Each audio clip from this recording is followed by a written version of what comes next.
కథా రమణీయం అలరించే చందమామ కథలు సమర్పణ బంధకవి రమణ. ఈ కార్యక్రమం కనుక మీకు నచ్చినట్టయితే లైక్ చేయండి, షేర్ చేయండి, సబ్స్క్రైబ్ చేయండి, పక్కనే ఉన్న బెల్ ఐకాన్ క్లిక్ చేయండి. అద్భుత దీపం రసవత్తర జానపద ధారావాహిక రచన బి ప్రసాదరావు. ఈరోజు 8వ భాగం వింటారు. జరిగిన కథ. దీపం బోతం సహాయంతో అలాదీన్ తన దారిద్ర్యాన్ని పోగొట్టుకోవటమే కాక రాజకుమార్తెను పెళ్లాడి రాజభవనానికి ఎదురుగా ఒక అద్భుతమైన భవనం కట్టుకుని అందులో సుఖంగా జీవిస్తున్నాడు. పేదలను కనిపెట్టి ఉంటూ ప్రజల ఆదరాభిమానాలను చొరగొన్నాడు. అతని జీవితం 3 పువ్వులు 6 కాయలుగా ఉన్నది.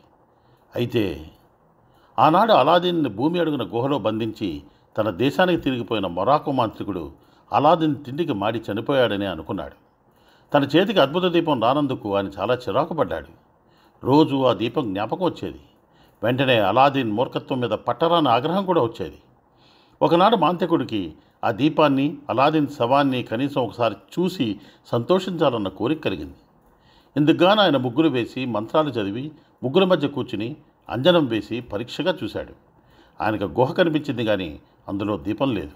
అలాదీన్ శవం అసలు లేనేలేదు. మాంత్రికుడికి ఒళ్ళంతా జరులు పాకినట్టయింది. అలాదీన్ ఆ దీపంతో సహా ఆ గుహ నుంచి బయటపడ్డట్టు ఆయనకి అర్థమైంది. ఆయన పళ్ళు పటపట కురుకుతూ, ఒరీ దౌర్భాగ్యుడా, నన్నే ధిక్కరించి అద్భుత దీపం కాజేస్తావురా, చూడు నా తడాక అని అరిచాడు.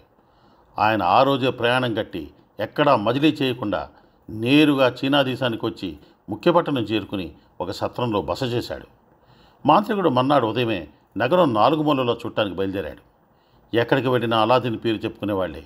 అలాదీన్ ఎంత అందగాడు, ఎంత గొప్ప దాత, ఎంత సంపన్నుడు. మాంత్రికుడికి ప్రశంసలు వింటున్న కొద్దీ మండిపోయింది. మీ నోళ్లతోనే మీరు అలాదీన్ చావు కోరుతారు, చూస్తుండండి అనుకున్నాడు ఆయన. ఊరు వెంబడి తిరుగుతూ మాంత్రికుడు అలాదీన్ భవనం ఎదుటికి వచ్చాడు. దర్జీవాడి కొడుక్కి ఎంత దశ పట్టిందిగా, కూటికి టికానా లేనివాడివి ఐశ్వర్యవంతుడు అయ్యావా. ఒరే అలాదీన్, మీ అమ్మ చేత మళ్ళీ నూలు వడికిస్తాను చూసుకో, నిన్ను పూడ్చేటందుకు గొయ్యి నా చేతితో స్వయంగా తవ్వుతాను రా అని ఆయన తన మనసులో ప్రజ్ఞలు పలికాడు. ద్వారపాలకులను అడగ్గా అలాదీన్ చాలా రోజుల క్రితం వేటకు బయలుదేరినట్టు తెలిసింది. ఇది విని మాంత్రికుడు చాలా సంతోషించాడు. ఎందుకంటే అలాదీన్ లేకపోయినట్టయితే తన పాచిక మరింత బాగా పారుతుంది. పోతే అలాదీన్ దీపాన్ని ఇంటి దగ్గర విడిచి వెళ్ళాడో లేక తన వెంట తీసుకువెళ్ళాడో తెలియదు.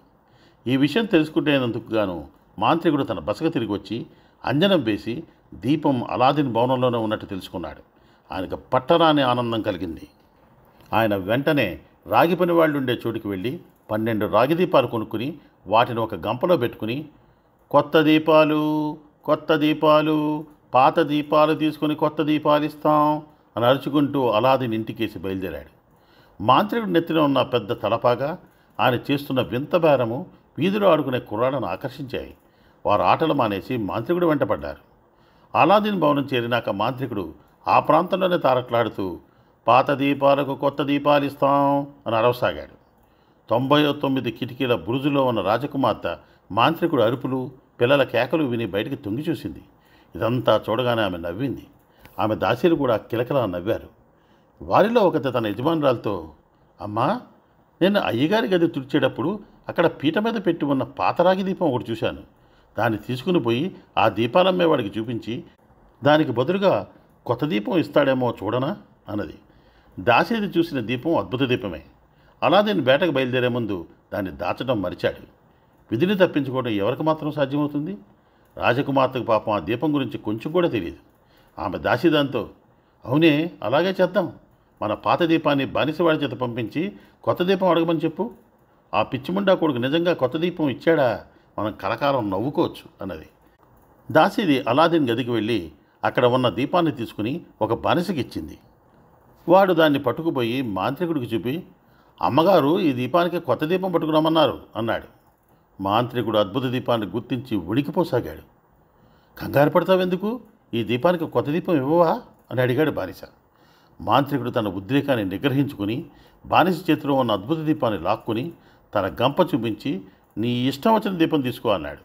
బానిసవాడు రాగి దీపం ఒకటి తీసుకుని విరగబడి నవ్వుతూ వెళ్ళిపోయాడు. ఈ లోపల మాంత్రికుడు తన గంపను, అందులో మిగిలిన రాగి దీపాలను తన వెంట ఉన్న పిల్లల ముఖం మీద గిరాటు వేసి అద్భుత దీపాన్ని పట్టుకుని ఒక నిర్జన ప్రదేశానికి వెళ్ళి అక్కడ దీపాన్ని రుద్దాడు. వెంటనే దీపం భూతం ప్రత్యక్షమై ఏమి సెలవు అని అడిగింది. అలాదీన్ భవనాన్ని ఉన్న పళంగా మొరాకో చేర్చు, అలాగే నన్ను కూడా భవనంలోకి చేర్చు అన్నాడు మాంత్రికుడు. ఆయన కళ్ళు మూసి కళ్ళు తెరిచేసరికి అలాదీన్ భవనం అందులో ఉండే సమస్త వస్తువులతోనూ మొరాకో దేశంలో తోటల మధ్య ఉన్నది. మాంత్రికుడు ఆ భవనం లోపల ఉన్నాడు. మర్నాడు ఉదయం రాజుగారు తన గది కిటికీలోంచి తన కూతురి ఇంటికేసి చూసి అక్కడ ఏమీ లేకపోవడం గమనించి నిర్ఘాంతపోయాడు. అలాదీన్ భవనం ఉండవలసిన చోట విశాలమైన మైదానం ఉన్నది. అందులో భవనం తాలూకు పునాదుల గూతులు మాత్రమే ఉన్నాయి. భవనమేమో అదృశ్యమైంది. ఏమిటి ఆశ్చర్యం, ఏం జరిగింది అని రాజుగారు మొదలుపడుతున్న సమయంలో ఆయనను సభకు తీసుకుపోవడానికి మంత్రి వచ్చాడు. రాజు ఆయనతో, మంత్రి, అమ్మాయి ఇల్లు ఏమైంది అని అడిగాడు. రాజుగారికి మతి చెల్లించిందనుకుని, అదేం ప్రశ్న మహారాజా అన్నాడు మంత్రి. అయితే నీకేమీ తెలియదా అన్నాడు రాజు మరింత ఆశ్చర్యంగా. నాకేమీ తెలియదు మహారాజా అన్నాడు మంత్రి అయోమయంగా. నువ్వు అలాదీన్ ఇంటిని చూడలేదన్నమాట, ఇప్పుడు చూడు అన్నాడు రాజు మంత్రిని కిటికీ దగ్గరికి లాక్కుపోయి. ఘోరం ఘోరం, అలాదీన్ భవనం మాయమైంది. ఆ అలాదీన్ మంత్రగాడని ఇప్పుడైనా ఒప్పుకుంటారా మహారాజా అన్నాడు మంత్రి. రాజు ఆగ్రహావేశంతో, ఆ నీచుడు, ఆ మంత్రగాడు, ఆ వంచకుడు ఎక్కడా, అలాదీన్ ఎక్కడా అన్నాడు. మహారాజా, అతను వేటకు వెళ్ళాడు, ఇవాళే తిరిగి రావాలి. నేను అతనికి ఎదురు వెళ్ళి ఆ భవనాన్ని ఏం చేశాడో తెలుసుకుందామని సెలవా అన్నాడు మంత్రి, తను ఇంతకాలానికి అలాదీన్ మీద జయం సంపాదించినందుకు సంతోషిస్తూ. ఏమీ అవసరం లేదు, ఆ వెధవను చేతులు కాళ్ళు కట్టి నా దగ్గరికి ఇచ్చుకురమ్మని సర్దార్కు చెప్పు అన్నాడు రాజు. మంత్రి రాజాజ్ఞను సర్దార్కు తెలిపాడు.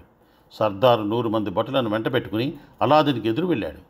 నగరద్వారం దాటి కొంత దూరం వెళ్ళేసరికి అలాదీన్ తగిలాడు. వెంటనే రాజభటులు అతను చుట్టుముట్టారు.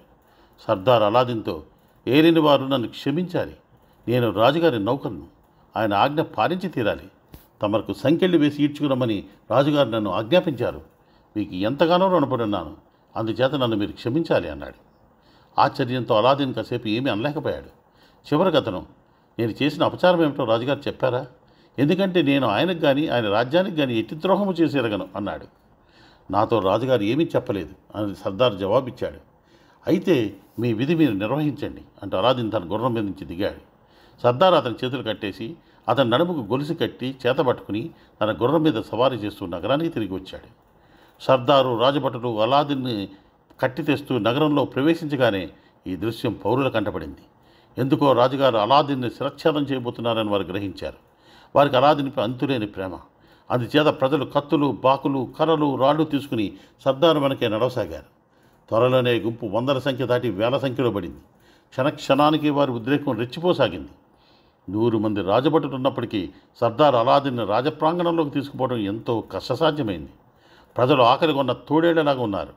అలాదీన్ లోపల ప్రవేశించగానే వారు భయంకరంగా అరుస్తూ అలాదీన్ని విడిపించాలి అని నినాదాలు చేశారు. రాజు చాలా కోపోద్రేకంలో ఉన్నాడు. అలాదీన్ తన ఎదుటికి రాగానే ఆయన జరిగిన దానికి సంజాయిషి అడగటానికి మారుగా, ఈ దుర్మార్గుడు తల వెంటనే తీసేయండి అని భటులకు ఉత్తరవిచ్చాడు. తలారి వచ్చి అలాదీన్ సంకెళ్ళు విప్పి అతని కళ్ళ గంత కట్టి వజ్రస్థానానికి తీసుకుపోయి మోకరించి దైవధ్యానం చేసుకో అన్నాడు. కానీ అతను కత్తి ఎత్తి అలాదీన్ తల తెగవేసే లోపుగా బయట ఉన్న ప్రజలు ప్రహరీ గోడెక్కి లోపలికి దూకసాగారు. కొందరు రాజద్వారాన్ని పగలగొట్టే ప్రయత్నాలు సాగించారు.